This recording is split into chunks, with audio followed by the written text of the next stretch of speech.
Hi hello అండి, అందరికీ నమస్కారం. వెల్కమ్ టు మనసున మనసు. ఇక ఈరోజు మనం వినబోయే కథ ప్రేమగా దరిచేరవా ఎపిసోడ్ 9. కథలోకి వెళ్దామా మరి?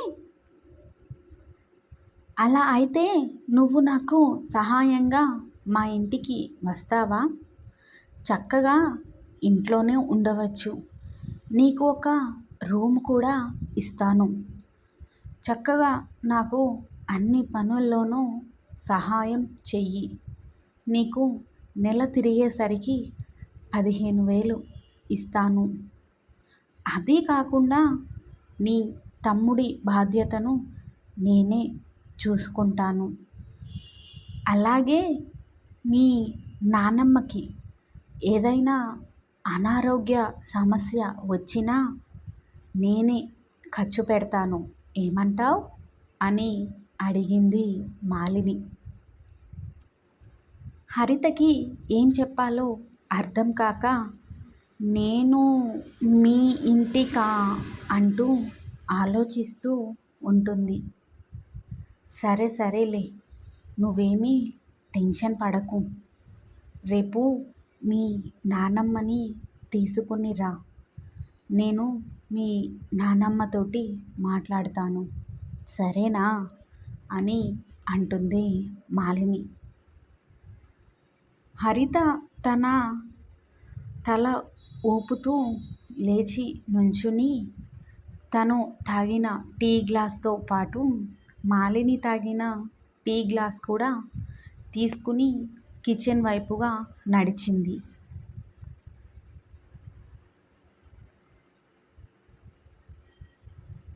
తను చాలా మంచిది. మనం ఏదో ఒక రకంగా తనకి సహాయం చేస్తే తనకి కూడా సహాయం చేసినట్లు అవుతుంది అని అనుకుంటూ ఉంటుంది మాలిని. వంటగదిలోకి వెళ్ళిన హరిత 10 నిమిషాల తర్వాత బయటికి వచ్చి, మీరు ఏమీ అనుకోనంటే ఒక మాట చెప్పనా? లోపల ఉన్న అమ్మమ్మ గారికి వంట్లో బాలేదు అనుకుంటా. మీరు ఒప్పుకుంటే నేను వంట చేస్తాను అని అన్నది మాలినితో హరిత. మాలిని వెంటనే లేచి నుంచుని వంటగదిలోకి వెళ్ళి, ఏమైంది దేవమ్మ, ఒంట్లో బాలేదా అని అడిగింది. వయసు పైబడుతుంది కదమ్మా, ఎక్కువసేపు నిలబడితే మోకాలు నొప్పులు వస్తున్నాయి అంతే అంటూ నవ్వుతూ చెప్పింది దేవమ్మ. దేవమ్మ, నువ్వు ఇలానే అంటావు. నేను నిన్ను మానేయమని చెప్పాను కదా, నువ్వేమో వెళ్ళడం లేదు. అయినా నేను నీకు ఏమన్నా జీతం ఇవ్వను అని చెప్పానా? నువ్వు మీ ఇంటికి వెళ్ళినా సరే నీ బాధ్యత మాత్రం నాదే అని చెప్పాను కదా. సరే, నువ్వు ఇక్కడి నుండి వెళ్ళు. నేరుగా నీ కొడుకు దగ్గరికి వెళ్ళు. ఆ ఖర్చు మొత్తం నాదే. నువ్వు అక్కడికి వెళ్ళడానికి. నీ కొడుకు, నువ్వు ముసల్దానివి, నిన్ను ఎవరు చూసుకుంటారు అని ఏమన్నా మాట్లాడినా, ఎక్కువ తక్కువ చేసినా నా సంగతి తెలుసుగా. వాడిని ఎక్కడ పెట్టాలో అక్కడ పెడతాను. ఒక్క మాట చెప్పు తనకి. నా ఈ మాట చెప్పాను నేను అని అన్నది మాలిని. సరేనమ్మా, నీ ఇష్టం. నాకైతే నీ దగ్గర నుండి వెళ్ళడం అస్సలు ఇష్టం లేదు. ఉదయాన్నే నిద్రలేచి నాకు నీ ముఖం చూడకుండా రోజు అస్సలు గడవదు. 30 ఏళ్ళుగా అలవాటైపోయిన ప్రాణం కదా. ఇప్పుడు మానేయమంటే బాధగా ఉంటుంది. కానీ నాకు నచ్చినప్పుడు నేను ఇక్కడికి వస్తూ వెళ్తూ ఉంటాను అని దేవమ్మ ముందుగానే మాట తీసుకు ఉంటుంది. తప్పకుండా నేను ఎప్పుడైనా వద్దంటానా? ఇది నీ ఇల్లు. నువ్వు ఎప్పుడైనా రావచ్చు, ఎప్పుడైనా వెళ్ళవచ్చు. కావాలంటే వచ్చినప్పుడల్లా 4 రోజులు కూడా ఉండవచ్చు. కానీ పనికి మాత్రం వద్దు. నువ్వు ఇన్నాళ్ళు కష్టపడ్డావు కదా, ఇక ఇప్పుడైనా వయసు పైబడింది, సుఖం అనుభవించాలి కదా. నా మాట విని చక్కగా పుణ్యక్షేత్రాలని అవని ఇవని తిరుగు.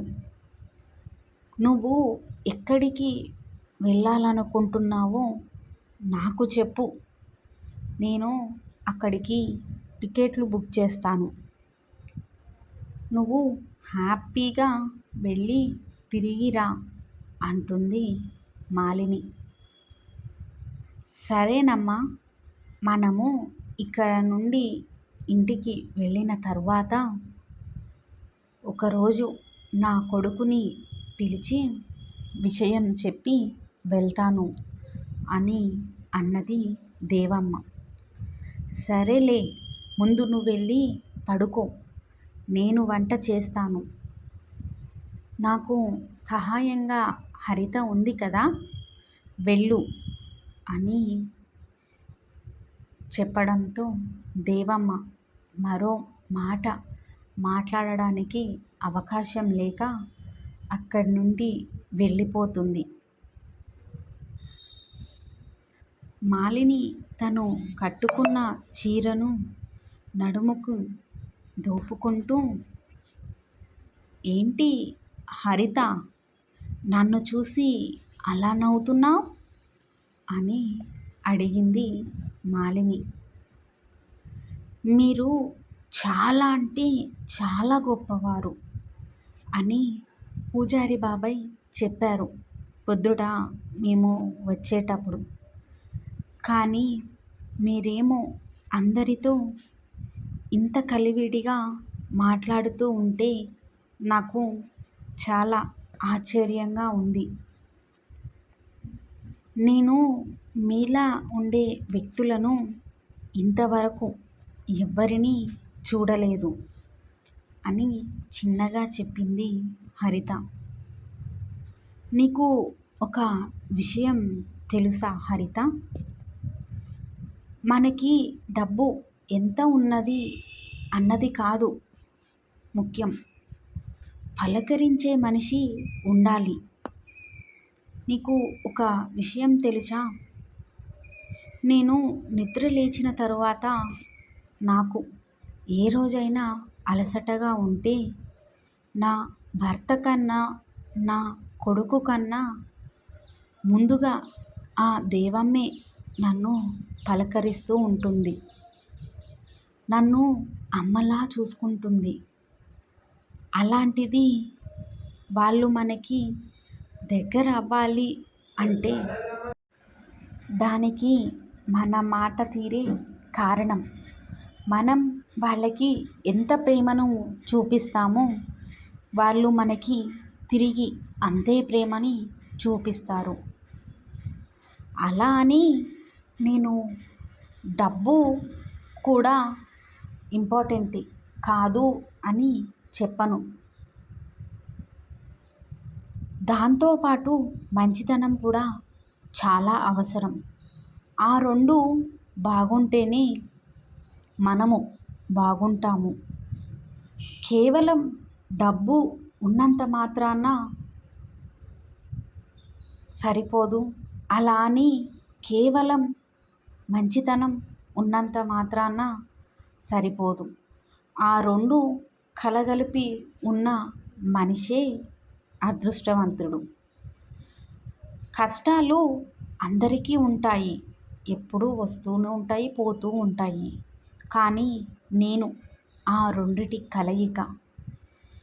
నాకు ఒకటి ఆ దేవుడు ఇస్తే మరొకటి నన్ను కన్న మా అమ్మా నాన్న ఇచ్చారు అని చెప్పింది మాలిని. నవ్వుతూ సరే లే రా వంట చేద్దాం అని అంటుంది. ఇక ఆ రోజు హరితకి చాలా తొందరగా మరియు చాలా బాగా గడిచిపోతుంది. తను ఇంటికి బయలుదేరుతుంది. అలా ఇంటికి వెళ్ళిన హరితని చూసి సరోజినమ్మ మంచినీళ్ళు తీసుకుని వచ్చి తెచ్చి ఇస్తూ, ఏమిటే ఈరోజు బాగా లేట్ అయినట్టుంది, ఆ శంకరం గాని నీకు పని ఎక్కువ చెప్పాడా ఏంటి అని అడుగుతుంది. లేదు లేదు నానమ్మ, ముందు నువ్వు ఇలా కూర్చో అని చెప్పి, పొద్దున నన్ను పూజారి బాబాయి ఆ పట్నం అమ్మగారింటికి తీసుకుని వెళ్ళారు కదా, ఆ పట్నం అమ్మగారి ఇంటి నుంచే వస్తున్నాను ఇప్పుడు నేను అని చెప్పి, ప్రొద్దుటి నుంచి ఇప్పుడు వరకు ఏమి జరిగిందో మొత్తం పూసగుచ్చినట్టు చెబుతుంది. అంటే నువ్వు ఇంతసేపు ఆ పట్నం అమ్మ వాళ్ళ ఇంట్లోనే ఉన్నావా, పనికి పోలేదా అని అడుగుతుంది వాళ్ళ నానమ్మ. లేదు నానమ్మ అని చెప్పి మాలినీదేవి చెప్పిన మాట మొత్తం చెప్పేసరికి అప్పుడు వాళ్ళ నానమ్మ, అవునా, చాలా మంచి విషయం చెప్పావమ్మా, ఆయమ్మ ఎంత మంచిదో, అంతా ఈశ్వరేచ్ఛ, నువ్వు కష్టపడుతున్నావని ఆ ఈశ్వరుడే నీకు ధన రూపంలో సహాయం చేస్తున్నాడేమో అని అంటుంది. పైగా తనకి సహాయం చెయ్యడానికి అని మాత్రమే అన్నది కదూ, వాళ్ళ ఇంట్లో పని చెయ్యడానికి అని చెప్పలేదు కదూ, అది కాకుండా మన తేజాని మొత్తం తనే చదివిస్తాను అని చెప్పింది. పైగా నీకు నెలకి 15,000 రూపాయల జీతము అని అంటుంది కదూ, తను ఎంత మంచిదో అని అంటుంది. అవును నానమ్మ, ఇంట్లో సహాయానికి అని మాత్రమే చెప్పారు, పనికి అని చెప్పలేదు అని అంటుంది హరిత. స్టోరీ ఇంకా ఉంది ఫ్రెండ్స్. ప్లీజ్ ఛానల్ని లైక్, షేర్ అండ్ సబ్స్క్రైబ్ చేయండి. మరిన్ని మంచి మంచి కథలతో మీ ముందుకి వస్తాను. Please friends.